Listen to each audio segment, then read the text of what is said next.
Check. All right, make sure you can hear my guitar and my voice and all that sort of thing, and then we'll go ahead and get started, okay? Welcome to Chord Creativity. We're going to keep going with all of our chord discussions here. And so today what we're going to be doing is we're going to be talking about taking some open chords and trying to figure out how to make them a little more interesting when you play guitar. And this all kind of ties in. On Wednesday, we're going to be talking about power chord creativity, which is really just celebrating my guitar course, Power Chord Creativity, which you can check out by going to guitar-zoom.com. All right, so let's see what we got here. Robert is here.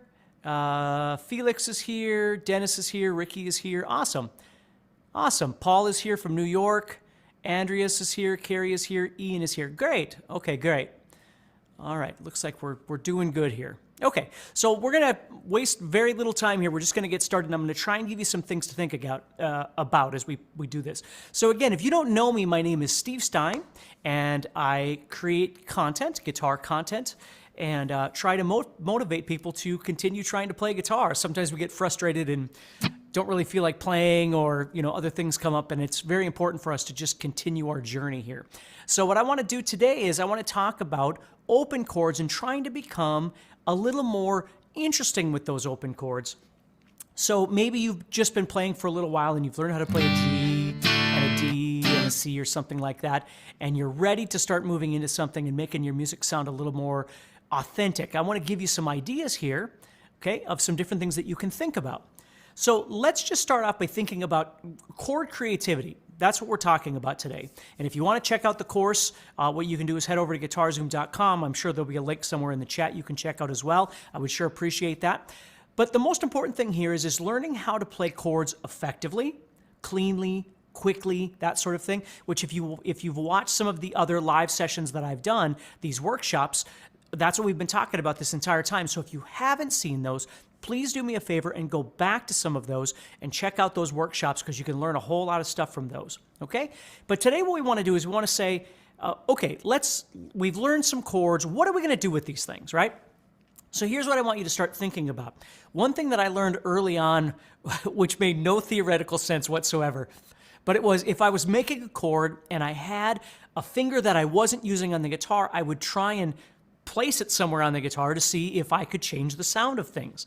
And when we change the sounds of chords, of course, oftentimes we change the names of them. Not always, but oftentimes the names will change. Well, we're not really worried about that right now, because we're not going down the theory route today. We're just going down a creative route. That's what we're looking for. So let's say you were playing something like a plain old C chord. Okay, so you think about that C chord,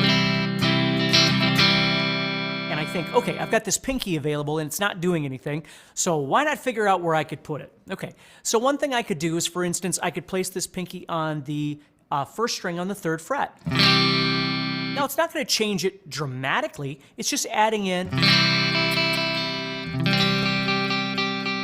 that sound up on top.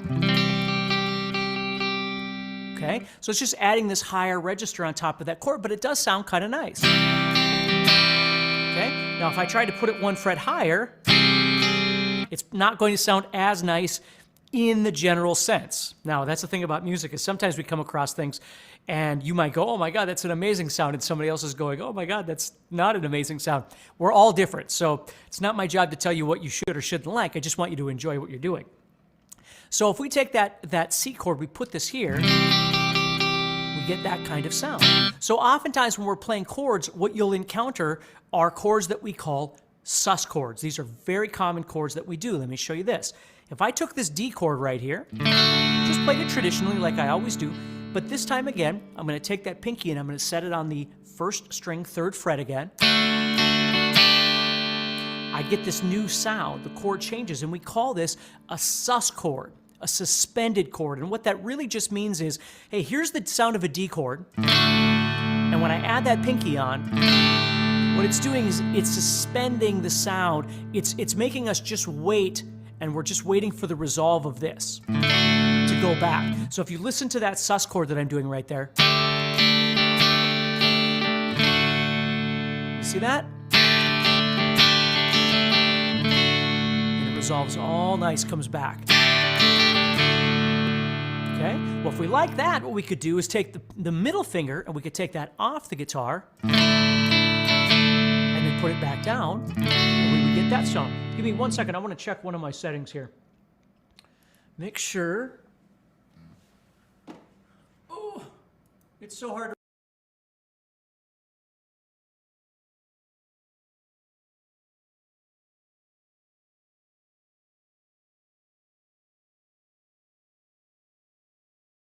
Between this, adding the pinky, which we call a sus4. And again, don't get stressed about the name of it, just enjoy it. See how it comes back down and it resolves itself back to that D? Well, if we take the middle finger off the guitar and set that down, when we take it off the guitar, we call that a sus2. And a sus2 has a lower sound, and a sus4 has a higher sound. So we could add those two things together.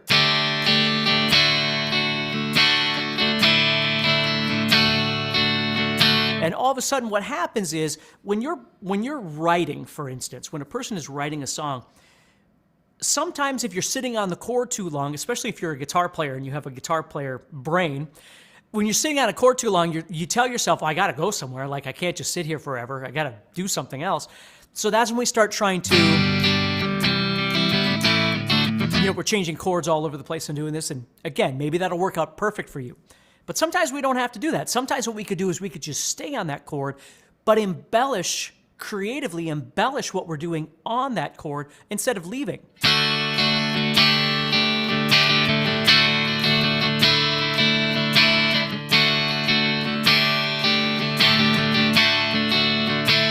And of course, you could change up this rhythm to anything you want.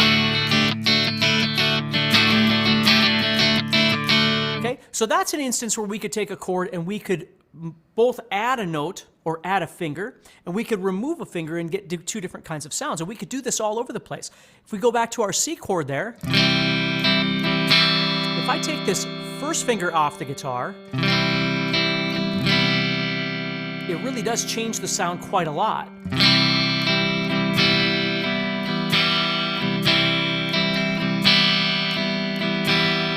You see? Now it's becoming something else. We call that a C major 7, and it doesn't really matter what it's called at this point. Again, that's not where our discussion is going.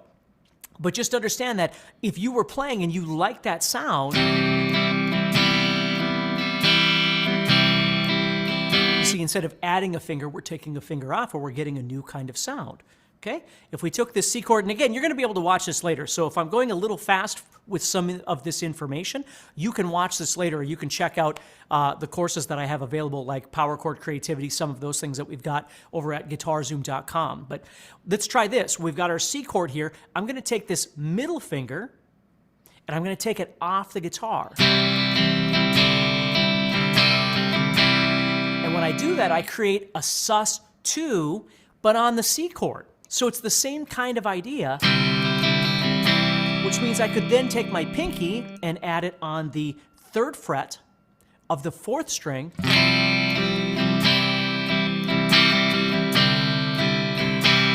again, I'm getting that same kind of motion that I did on the D chord. So if you've never explored things like sus chords or add chords, different kinds of things like that, I'm going to show you all kinds of different things here. But if you've never explored those kinds of sounds, and you've been playing guitar for a little while and you've developed some of your basic chords like G and D and A, E minor, that sort of thing, this is a great place to go to just start learning how to make things sound a little more interesting, a little more creative when you play. Okay? And we can do this with all kinds of chords. The next thing I want to show you, though, is if you remember a while back in one of the workshops, I was talking about pivot points. And pivot points are where you leave a finger on the guitar. Maybe you're moving from a 4-finger G and you're heading over to a D, and you leave that 3rd finger in place and you pivot on that 3rd finger. Well, a super cool creative thing that you can do with chords is to leave some fingers down intentionally to get a particular kind of sound. So let's say, for instance, I was playing a G, and I want to go to C, but instead of going over to this C like this, which sounds completely different, and that's not bad, it just does, what I might do is stay on this G chord, and when I want to go to C, I'm just going to take these 2 fingers right here, and I'm going to move them down 1 string. like this. You see? So it's half of a C chord and kind of half of a G chord. But what happens is you have this consistent tonality, this higher register of that sound.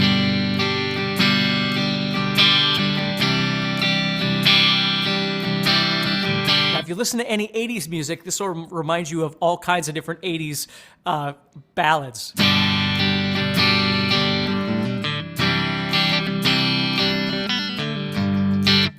All that kind of stuff. Every rose has its thorn. All those things use this.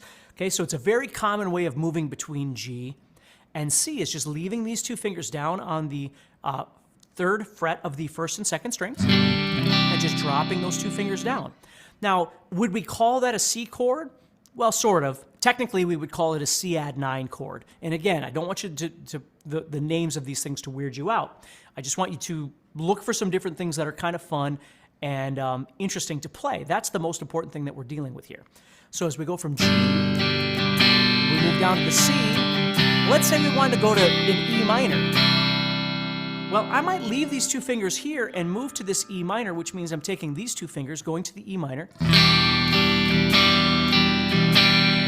And again, I'm getting this really creative kind of sound. And although all of these chords have specific names, the most important thing is that you're hearing how the chords have this consistency of sound on the top three strings.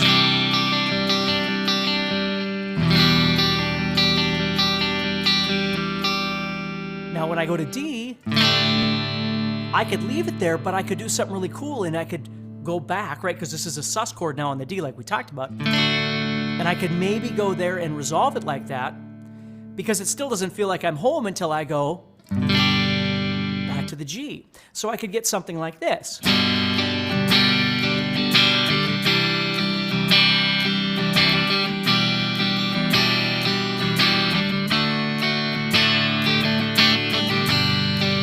All that kind of stuff. So we're leaving some fingers down intentionally to get a particular kind of sound.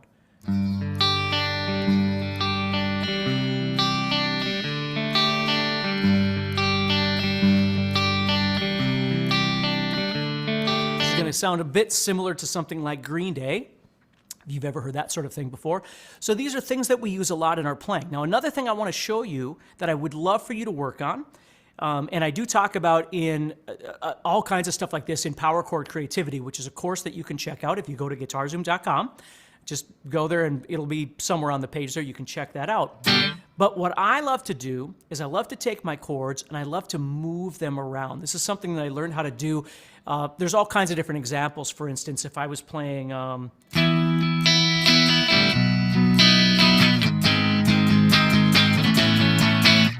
right, stuff like Rush, or if I was playing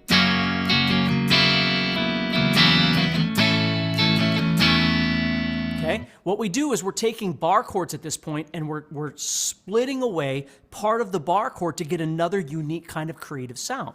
So if we were looking at something like Rooster, for instance, by Alice in Chains, I'm playing an F sharp major bar chord, and then I'm taking the bar off the guitar. Okay, and it's creating this really unique kind of sound. And if I move up to A, I could do the same thing and get that as well. So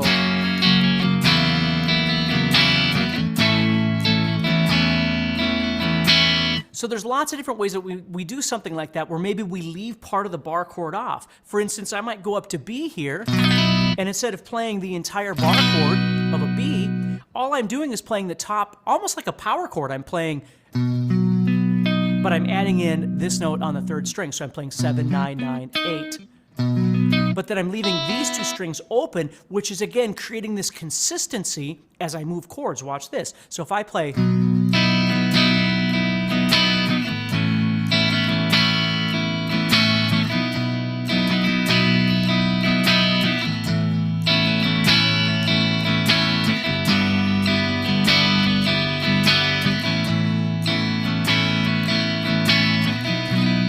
so there I'm taking a B major, an A major, and a G major bar chord, but instead of barring, I'm leaving the bottom half off, and I'm getting this consistent open string sound. over all three of those, and it sounds really, really cool.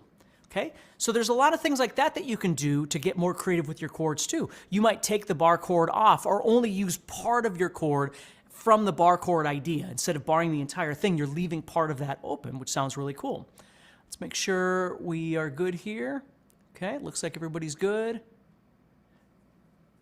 Edward, let's see what Edward says here. He says, it's funny that I've done that for years and never gave it any real thought. It just sounded right, and it worked for a piece I was working with according to my ear. That's exactly right, Edward. That's the whole point, is that today what we're not talking about is trying to tie it into logic and tie it into theory. That's a whole other conversation. What we want to do is just look at some ideas of things that you could do to get more creative. Okay? So we've got open chords and how we can add fingers or subtract fingers off the guitar to create different kinds of sounds. And when we're done with this, again, you can check out a number of my guitar courses, whether it's chord mastery or power chord creativity or different things like that, where we talk about all of these different kinds of chordal embellishments, making chords more interesting. And on Wednesday, 2 days from now, we're going to be talking about power chord creativity.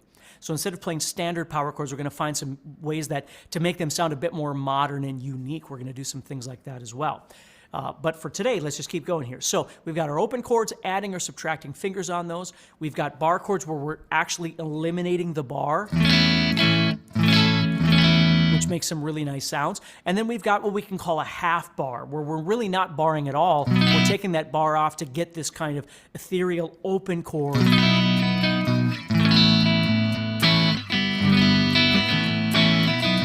kind of sound. Now, if we take what I'm doing right now and we expand it just a little bit more, let's say I'm not going to use a bar at all. What I'm going to do is I'm going to take, if you understand bar chords, you understand what a bar chord really is an open chord that you're moving up the guitar, but you've added your first finger as a bar, right? Like a capo, like a built-in capo is really what you're doing. Let's eliminate the bar entirely. Let's watch this. If I just took this E chord, let's say I took that E chord and I moved it up to the 7th fret here with these two fingers, 6th fret with my first finger. So I'm just playing an E major chord, but I'm moving it up. And then I move it up 2 frets higher. And I can get sounds like that.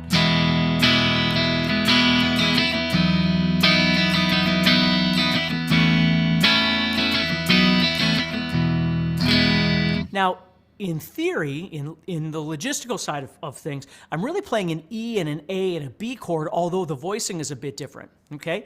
But I've got this consistency happening around it. And I remember the first time I started learning songs that did things like this, and I was just blown away at the fact that I could take open chords that I've played a billion times and I could start moving them around. Now, you have to move it around and decide what sounds good to you, and it depends on what kind of music you're trying to play or what vibe you're looking for in a song or something like that. You know, if I went up and I did something like this,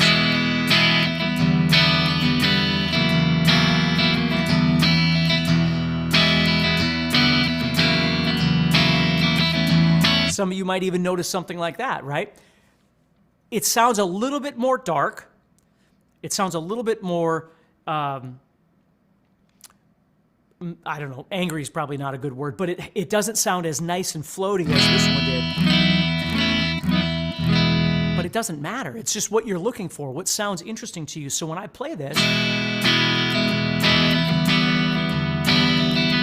move down. Let's try and move down again.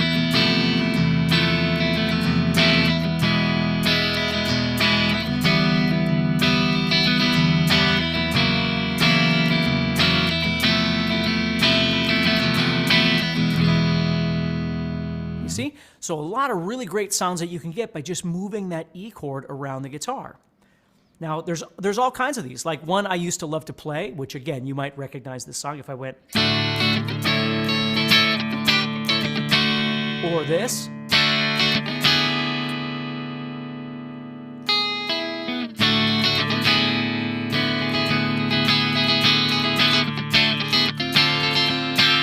Right? Some of you might know what that is.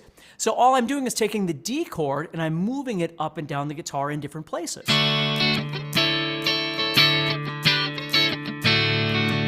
And I get lots of different sounds by doing that. And there's lots of songs that do these sorts of things, okay?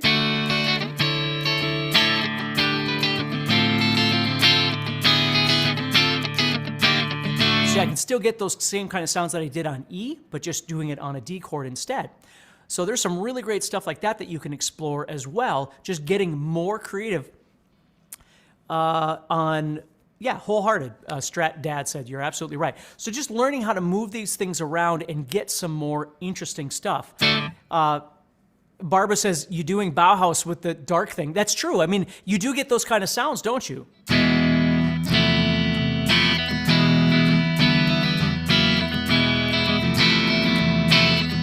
So my point is that it doesn't really matter. Like if we always come from a logistical side, a theoretical side, then what we do when we think about being creative is that we think that it, now again, don't get me wrong, in saying this, I love theory and I use theory a lot. What I'm saying is there's a time for theory and there's a time just to be creative. And sometimes they'll overlap each other and sometimes they won't. But if we come from the theory side all the time, oftentimes what it tells us is we're not supposed to do that because it doesn't make sense in the key or harmonically it doesn't make sense. There's all kinds of things like that where when we're just coming from the creative place, we're not really concerned with things are right or wrong. We're just concerned with how they sound, how they make us feel, right? And that's something that we don't find a lot. If you're playing like G and D and C, it's always going to sound the same. But if you start exploring some different kinds of sounds, you're going to be surprised at what kind of stuff you can come up with. So for instance, a C chord's a great example. Like sometimes I'll take a C chord and I'll move it up. Like if I take C and move it up a whole step, logically I'd have a D chord. If you were on a piano and you moved up, I'd have a D chord. Well, if I move it up, some of the notes are moving up because I'm pressing on them. Some of them are not moving up.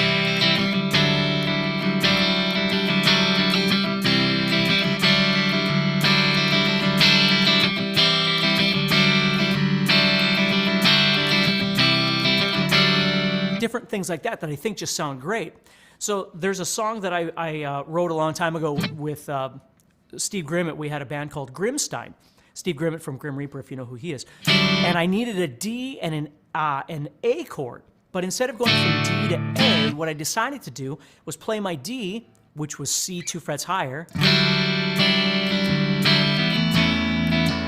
And when I went to A, instead of going to a typical A, I went to the A bar chord without the first finger.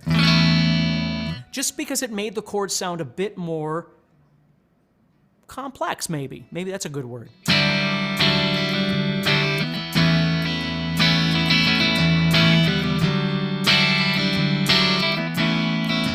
And they both still have this open first string, what kind of ties it together, right?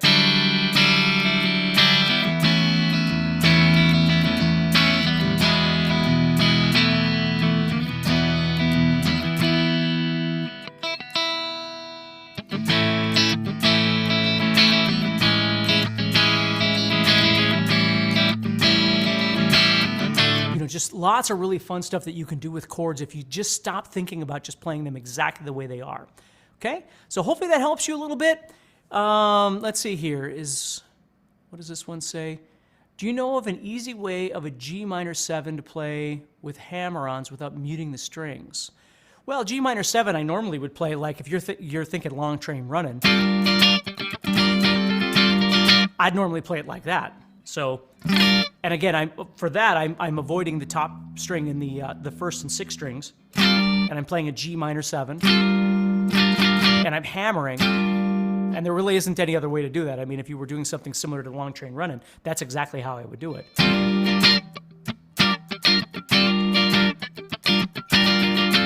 And again, it's movable.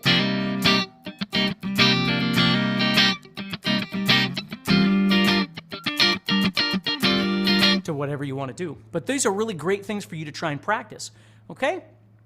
So hopefully that makes sense to you. What I'd love for you to do is practice this a little bit. Do me a favor, head over to GuitarZoom.com and check out Power Chord Creativity and see if some of that stuff is something you might be interested in.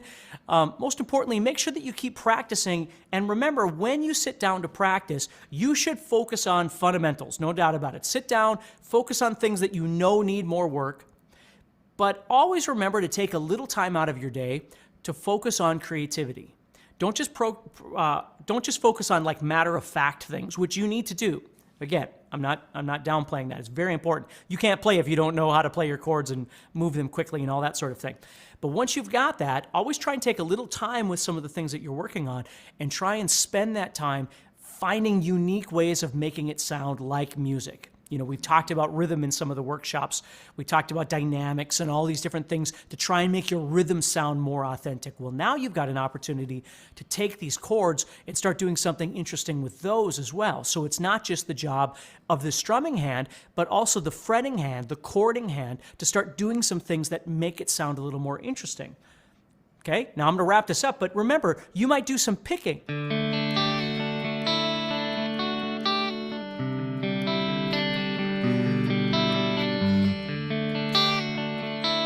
You see, and then all of a sudden I'm using all of this stuff. I'm using the sus chords I was talking about, different things like that. But of course, you have to have the skill of being able to do some picking as well versus strumming. But just different things for you to think about, okay? So hopefully that helps you. Everybody stay positive. Remember to join me on Wednesday, same time, same bat channel. And we're going to be doing power chord creativity. So we're going to be diving in and looking at some of the power chord ideas that you can use as well. So everybody take care, stay positive.